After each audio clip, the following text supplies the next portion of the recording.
If you've been curious about how to incorporate more herbs into your daily health regimen, you're going to want to check out today's video. If you've been enjoying these videos, I'd love it if you can give it a little thumbs up. It tells YouTube to show it to other like-minded people that way.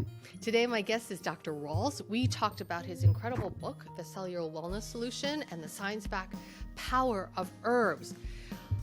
If you've been integrating herbs or you're curious about herbs, we talk about what herbs we should be taking as we age, how much we should be taking, what format we should be taking. So if you want to incorporate herbs into your life and you want to know what herbs are the best for you and for what ailment and what stage you are in life, you're going to want to check out today's video. Dr. Rawls, thank you so much for joining me today. Oh, my pleasure. Absolutely.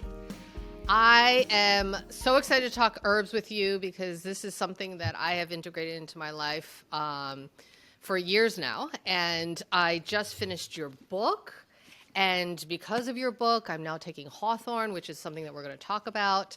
Very good. And we're going to talk about why people should be integrating herbs into their lives, really at any stage. But I think we're going to talk about kind of our midlife and older stage of life. But before we get to all of that, I want to hear more about you and your background, how you're a traditionally trained doctor, but how did you come to integrate herbs into your own personal life and then kind of prescribing it to your patients? Sure. It's an interesting journey, and it's by accident. I didn't start out that way. Medicine was in my family. I went to medical school and was attracted to more of the wellness aspect of medicine, which led me into obstetrics and gynecology. Delivering babies was really exciting, and the patients were generally well, and the interventions that you might do, people got well afterwards. But I brought those skills to a small town in North Carolina along the coast. And small hospitals at that time, it really demanded a lot of work. So I was on call every second to third night, which means I basically didn't sleep most nights that I was on call. But then life was so busy, I wasn't sleeping on the nights I was on call, wasn't on call. I was just pushing that envelope, trying to do everything, family, community, work, with this really, really just crazy busy practice. And it caught up with me. And after doing that for about 15 or 20 years, my body 15 just or 20 crashed. years. Yeah, Oh my yeah, God. yeah. I started and I practiced, I started in my early 30s, private practice. And by age 47, I was starting to develop some pretty significant health issues. And finally, by age 50, my body just crashed. I had to stop doing obstetrics. I developed all kinds of symptoms. It wasn't just struggles with sleep. My heart was acting up. I had irregular beats and chest pain, brain fog, all these neurological symptoms. I mean, every day it was like something different.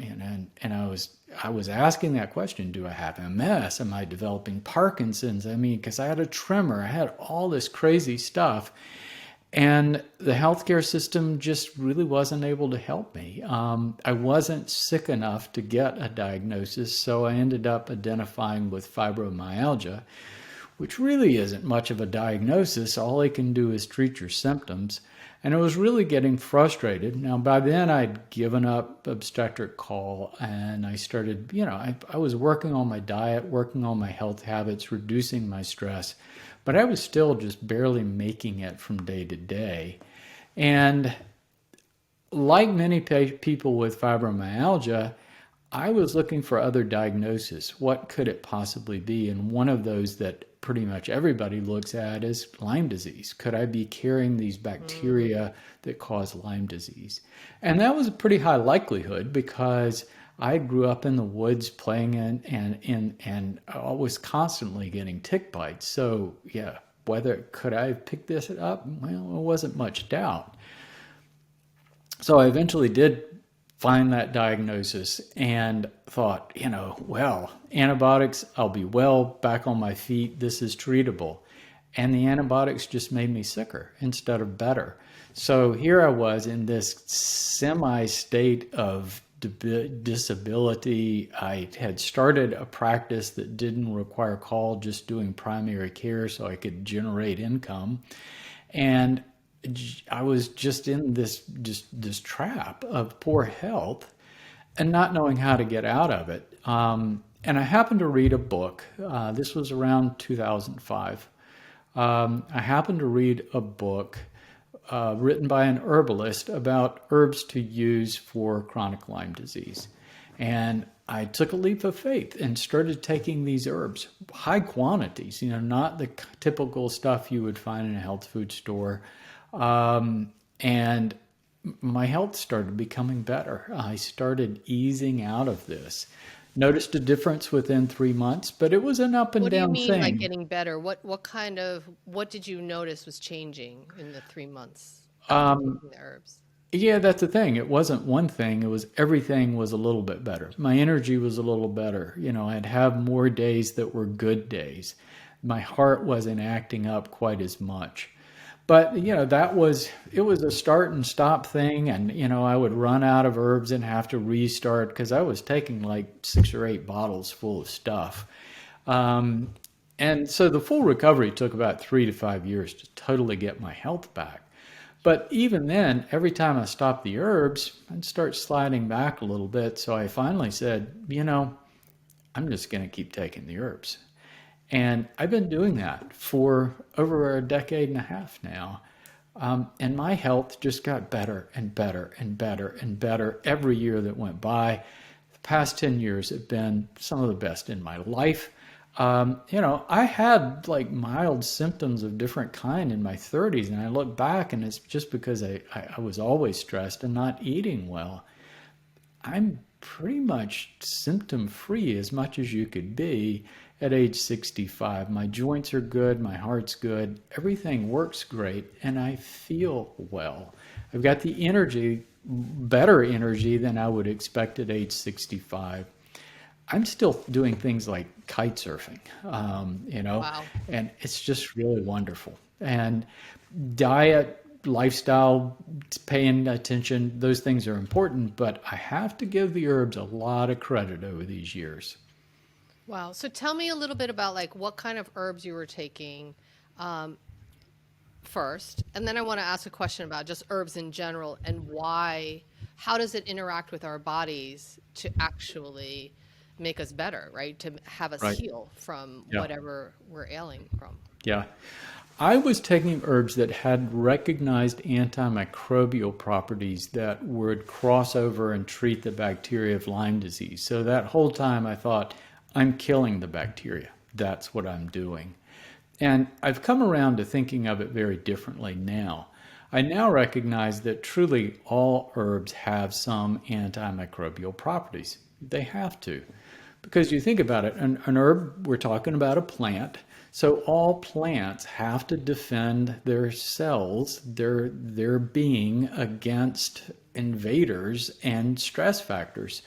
So all plants have a defense system made up of chemicals that we call phytochemicals. So plants are, these phytochemicals neutralize free radicals, toxic substances, radiation. So they're just super protectants for the plant. But they also have antimicrobial properties against viruses, against bacteria, protozoa, fungi, pretty much everything. So every plant has that, but some plants more than others. It depends on the location of the plant's natural environment and what kind of stress factors it has in that environment. So some plants are going to have more microbe stress. Some plants are going to have more physical stress or stress from free radicals and radiation and that sort of thing. So really, that's one of the cool things is, when we look at our herbs, when we combine herbs, we can get similar effects. So the herbs that I was using were specifically for the purpose of, I had chosen them from these antimicrobial properties. So one of them is an herb called Japanese knotweed. And it's from Japan, of course. You may have heard of it, but now it's an invasive all over the world. It's considered kind of a noxious invasive weed. You've heard of resveratrol, right? From wine. Mm-hmm. All right. Resveratrol is a potent antioxidant. It also has antimicrobial properties. So grapes are a good source, but actually Japanese knotweed is the best source of resveratrol in the world. And it also is a good source of trans resveratrol, which is the form that we actually use in our body. But it has loads of other antimicrobial and protective substances. So not only was I getting antimicrobial properties from this herb, it was also protecting my cells. It had these potent antioxidants and anti-aging substances, and resveratrol, we know it protects our mitochondria. So I was getting all this stuff, but it was just one herb. I was taking cat's claw, which is, from the Amazon and has been found to protect brain function, but also has antimicrobial properties. Well, now I've learned that, we actually have a microbiome of the brain. Well, maybe that's why this herb was so good that people used it traditionally to protect the brain, because it was actually balancing some of that microbe stress that we have in our brain.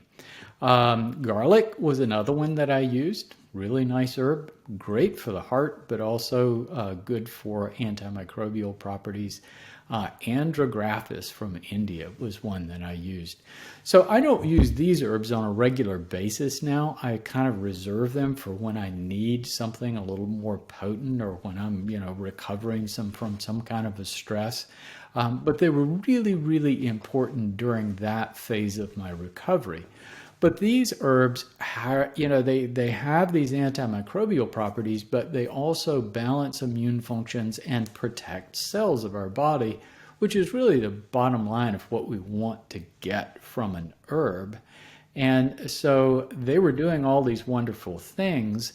But the interesting thing about the antimicrobial properties is they're selective for pathogens. They don't disrupt the gut flora like the antibiotics that I had taken. So I could take them, and I literally took them for years and years with no side effects whatsoever.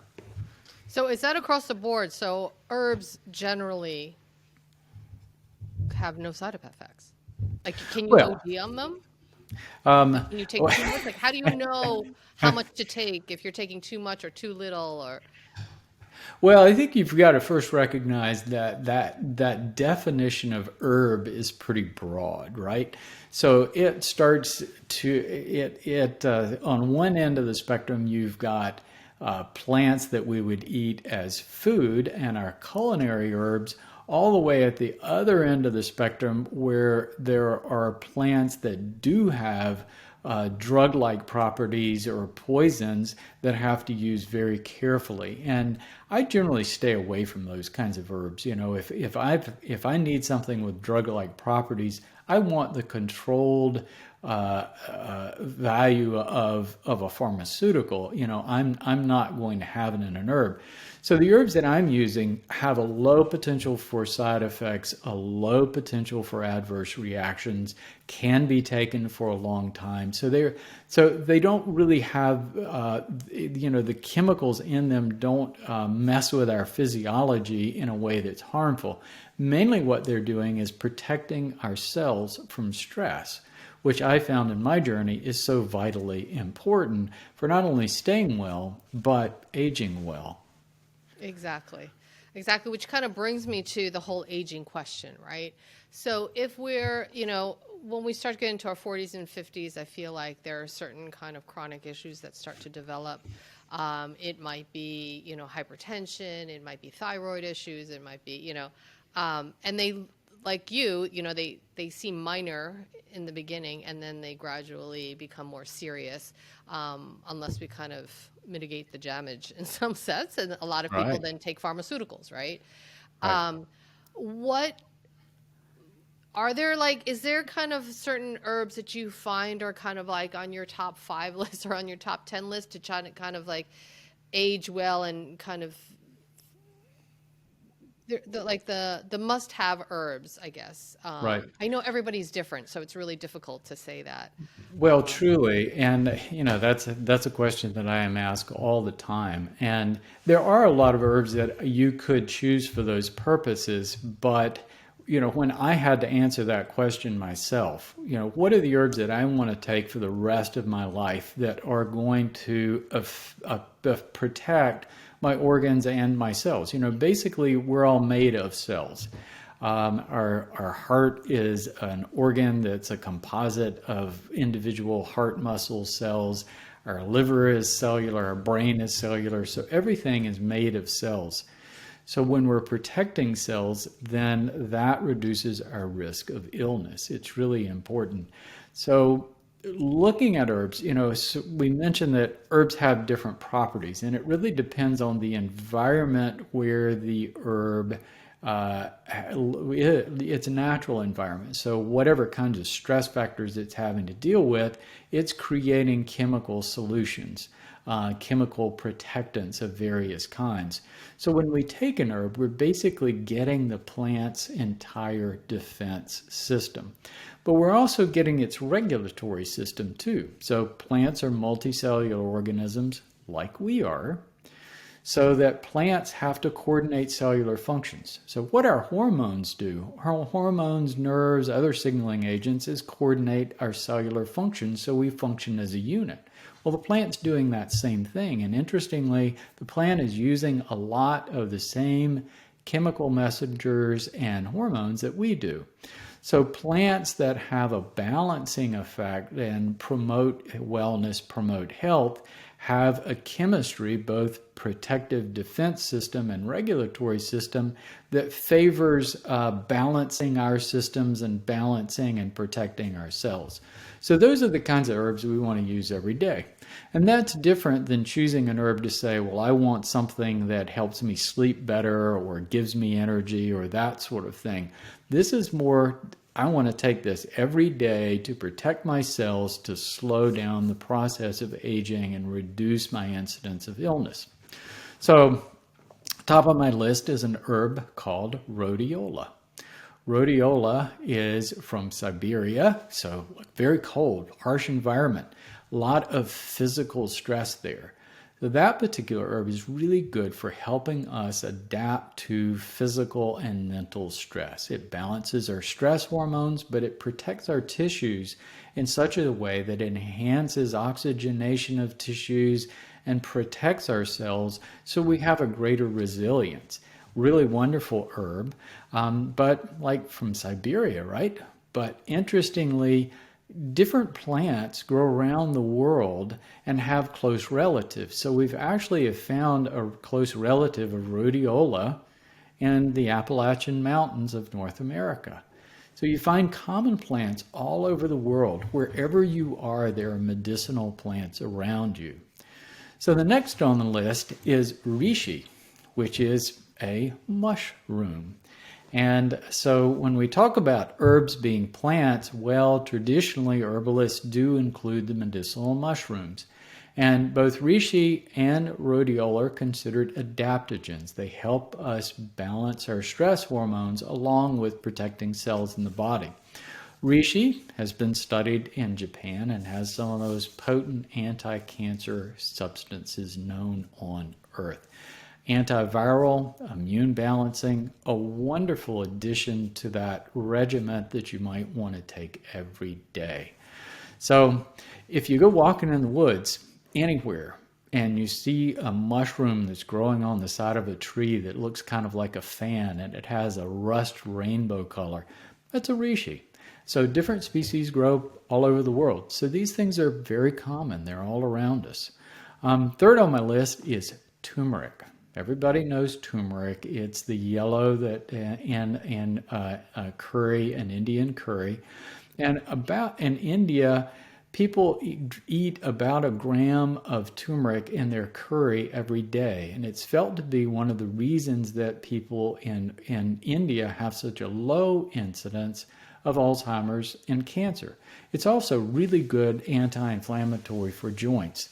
So I put that one in there just because of all these wonderful properties. Gotu kola, also from India, is really good for our brain and balancing our mental functions. So we want to, everybody wants to take care of our brain, right? Interestingly, this herb that grows in India, I recently found that they found it growing along the coast of South Carolina, and they don't know whether it was implanted there or whether it's just a closely related species. So again, we find all these herbs growing all over the place that are all around us. Milk thistle, protecting your liver, so vitally important. So all of these herbs that I've mentioned are liver protective. A lot of people think all these chemicals, that's going to be hard on my liver. It's actually the opposite. Most of these things protect liver cells, but milk thistle especially is found to actually enhance regeneration of liver cells. We all need that. 25% of the American population has fatty liver. All the toxins that we're exposed to in our environment, we are constantly killing off our liver cells and replacing them with fat cells. Milk thistle helps carry it the other way. So it's really important. So one of the reasons why our cholesterol goes up is because we lose liver cells and we lose the ability to process cholesterol properly. So very interestingly, after almost 2 decades of taking herbs, my cholesterol is actually better now at age 65 than it was when I was in my 40s. Another one, you mentioned Hawthorn, really wonderful for normalizing the vascular system, and it does that by protecting heart cells and vascular cells. So it helps restore the vascular system to normal. So those are just a few of my herbs on the list. Taking those together, you get this really wonderful synergy that is more than just each individual herb.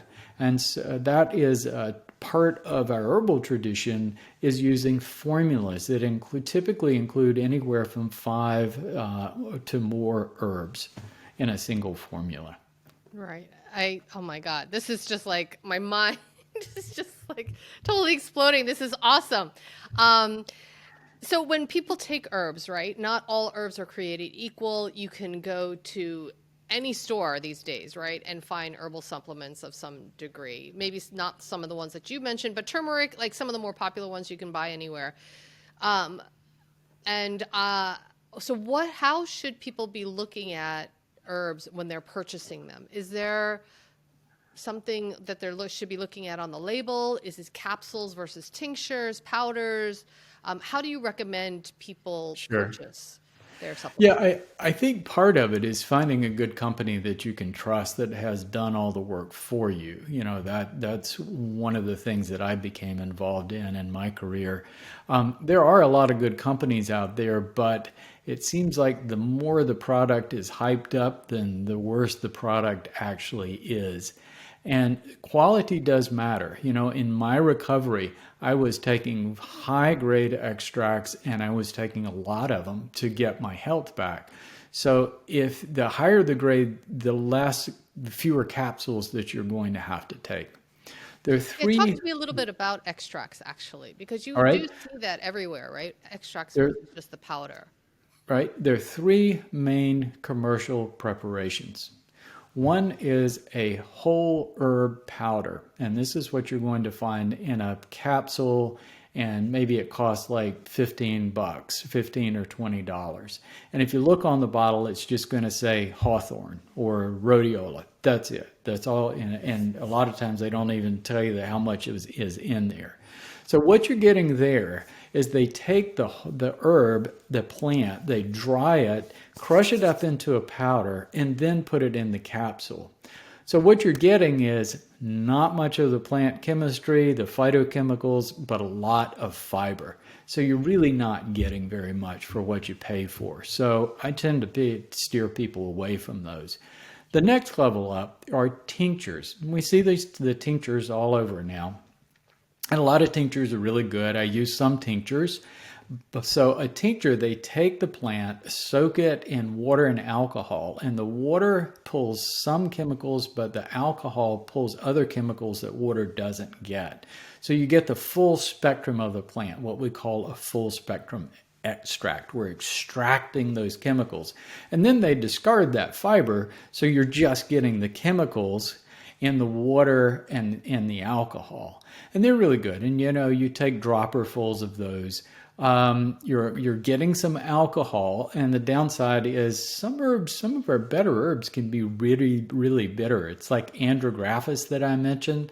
Its name is King of Bitters. Oh, it is so bitter. You just wouldn't believe it. So the next level up, and what I typically used in my recovery and what we use in most of our products, is a standardized powdered extract. So what that is they take a water alcohol tincture, spray it on a surface, dry off all the water and alcohol, collect the powder, and put that in a capsule. So it's like taking maybe a half a bottle of a whole herb extract or whole herb powder, or several teaspoons of a tincture. So one capsule. And typically those are standardized. So they standardize they take one chemical and they'll standardize it per percent. So we have some reference point to define the concentration of that herb in that powder. And that's really the best way to get the herbs. So the more information you find on the bottle, the better you're going to know about the concentration. One thing that I see pretty frequently is what are called proprietary blends, that a company will say, well, it's kind of to say, well, we've got this secret formula that we don't want you to know about. So we're not going to tell you what we're going to put in there. We're not going to tell you if they're standardized extracts. We're not going to tell you the milligram quantity of each herb. We're just going to give you kind of a shotgun number at the top. And you really don't know what you're getting. And it's a good way to hide cheap herbs in bad products. So I tend to steer people away from most proprietary blends. There's a few out there that are okay, but not very many. So the more information you have, the better. A reputable company will do testing. And that's really important. Testing for heavy metals, testing for contaminants, pesticides, bacteria, etc. Testing to make sure that during the manufacturing process, everything is mixed like it should. So in the company that we have, we do 3 levels of testing. We test the extract. We get a certificate of analysis that tells us what the supplier thinks is in the extract. We do independent testing to make sure that it's right, and we do several stages of testing during the manufacturing process. Not all companies are doing that, but there are a lot of good companies, fortunately, that are. That's amazing. So you have quite a number of products, right? And I think you actually have some to show us. Yes, you asked me to bring along a couple of those herbs that I talked about. We call Daily Herbal because it's just, and it's got a couple of other ones that I didn't mention in there. So that's a pure herbal product. The whole focus of this product is purely taking something to protect your health. And so many people, they think about herbs in terms of, I have a symptom or a problem, I need to buy these herbs to solve that. And there are a lot of herbs that are good for that. But this idea of taking herbs just to protect our health is pretty novel. It's just starting to catch on. But wow, is it so important. We could do so many wonderful things just looking at that. So how I've gone about supplements is a little bit different. So I look at first how the herbs can promote healing. So selling it less for solving a particular problem and more protecting the whole body and promoting healing within the body. So we have this basic product just to start out with But, sometimes like if someone had other issues that they wanted other attention to their joints, we could go with a more turmeric and a few other herbs, but also some other ingredients just for promoting joint health. So it's a different way of looking at herbs and how we can get best use out of them. That's so awesome. And I'm going to put links in the description section below for anybody who wants to give that a try. So as we kind of wrap this up, I do want to kind of get to your book as well, because your book is clearly very thorough, and we could not, get through what you wrote in this book in one conversation. But you do really break it down, and I feel like this is like a really great reference book, right? So if you are feeling like you're having sleep issues or joint issues or liver issues or whatever, you have like separate chapters for people to even look through. Yep. You even have a chapter on aging and the whys and how to take and what to take and how much to take. I just found it so amazing and so helpful Well, thank you. for people who are navigating this. But worth all the work then. That's awesome. It's really meant to be 4 books in one. So there's a book of theory of just understanding health and wellness all the way down to illness at the cellular level. And I've tried to break it down in a way that everybody can understand it. The second book is a primer on herbal therapy and how we can gain best advantage of herbs for protecting our health. Fourth book is just basic guidelines. Our third book is basic guidelines on what we should be eating and doing the things to take care of our body. And then the fourth book is problem solving, looking at specific areas like cardiovascular and brain and other areas in the body where we can take those principles and apply them just to either solve problems or prevent problems from happening. It's so awesome. So what do you want readers, viewers of this interview, what do you want them to walk away with in terms of herbal? Because it's not part of our common vernacular, right? People are reaching more for your prescription meds before they're reaching for herbs, and it should be the other way around. I want people to think differently. And when I say that, thinking at the cellular level, we just don't think that way. We think of the body as a whole, that, and we tend to, in our medical system, we divide it up into compartments. We've got cardiologist and neurologist and gastroenterologist. And what it boils down to is we're made of cells. And if you're healthy, it's because your cells are healthy and working in synergy and doing all their jobs. And so when you take it down to the smallest functional unit in the body, it's a living cell. So we can reference point anything about wellness from the point of view of a cell. So this topic that is so important to you, to all of us, aging. What aging is a loss of functional cells as we go through life. We accumulate cells up until about age 20. And after that point, there's a gradual attrition that we're gradually losing functional cells for the rest of our lives. If we take care of our cells, we might live to be 100 or beyond. But what illness is when cells are stressed by bad diet, microbes, toxic substances. And when they're stressed, they work harder, they burn out faster. So slowing aging is about slowing cell loss in the body. And the center of that is protecting our cells. So what I came to know in my journey is that there's nothing better on earth than herbs, that complex protective phytochemistry of the herb. There's just nothing better on earth than protecting our cells, which not only reduces our incidence of chronic illness and cancer, but it also slows the aging process. If you're looking for an anti-aging solution, sure, you should eat a good diet. You should take care of yourself as far as your lifestyle and habits. But taking herbs will give you more than anything else you can do. And I strongly believe that. And I not only believe it, I'm living it. That's amazing. That's amazing.